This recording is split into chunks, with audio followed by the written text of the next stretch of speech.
We reviewed these documents, which the Americans had transmitted to Moscow some time ago. We didn't discuss specific wording or specific American proposals, but rather the essence of what was contained in these American documents. We could agree on some things, and the president confirmed this to his interlocutors. Others provoked criticism, and President Putin also made no secret of our critical, even negative attitude toward a number of proposals. But the main thing is that a very useful discussion took place. And most importantly, I will reiterate, the parties declared their readiness to continue working together to achieve a peaceful, long-term, and peaceful settlement in Ukraine. We specifically discussed territorial issues, without which we see no resolution to the crisis. Of course, the enormous prospects for future economic cooperation between the two countries were also discussed. By the way, this has been discussed at length at previous meetings, but now it was necessary to emphasize that if we want to truly cooperate, and there are enormous opportunities for this, then we need to demonstrate a real desire for it, both in Moscow and Washington. Overall, it was a very useful and good conversation, and of course, it began with Trump's representatives conveying greetings and best wishes from their president, Vladimir Vladimirovich Putin. And in turn, our president asked his partners to convey friendly greetings to Trump. And he conveyed, of course, not only friendly greetings, but also a number of important political signals, which his interlocutors noted, and of course, will report back to Washington. Well, something like that. What signals overall has Russia transmitted and received from the United States? And is Vladimir Putin's next meeting planned?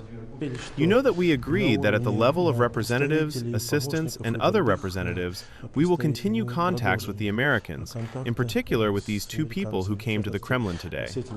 As for a possible meeting at the presidential level, this will depend on what progress we can achieve along this path, working persistently, so to speak, through assistants, representatives of the foreign ministry, and other agencies.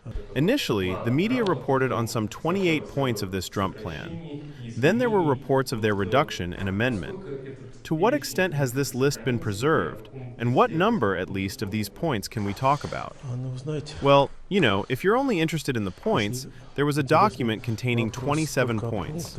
It was handed to us, and we familiarized ourselves with it naturally, although we weren't working on the formations, and there were no discussions with our American colleagues on this matter. Then we received several more documents, namely 4 documents, which were also discussed today at our president's meeting with Witkoff and Kushner. Yuri Viktorovich, Kommersant newspaper. Tell me, the main issue was probably the territorial issue, right? I mentioned it among the issues discussed. It is, naturally, the most important for us, well, and for the Americans too. Well, in what context was it discussed, and what was the previous compromise? Was any compromise found? A compromise hasn't been found yet, but some of the American proposals seem more or less acceptable, but they need to be discussed. Some of the wording proposed to us doesn't suit us, so the work will continue. Well, this is truly one of the most important issues. Yegorov and Arty said they agreed on some things and disagreed on others. Perhaps you could give us some examples of what you agreed on. You see, we agreed with our American colleagues that we wouldn't disclose the essence of the negotiations. This is entirely logical. The negotiations were completely closed and secret. And of course, as far as I know, our American colleagues have just gone to the embassy. They'll report back to Washington, then they'll go to Washington and report personally to President Trump about what they discussed with the presidential office there in the Kremlin. And won't they be going to Kyiv? Will you share? They didn't promise us they'd go to Kyiv, but they promised they'd return home to their native Washington. Kushner is a new face in these negotiations. Kushner. You could say he's a new face in the negotiations. Did he manage to somehow establish contact? You know, yes, he's quite a new face, you could say. But he and Witkoff worked very productively in the Middle East, as you know. And the achievement regarding gas is the work not only of Itkov and other U.S. representatives, but also, of course.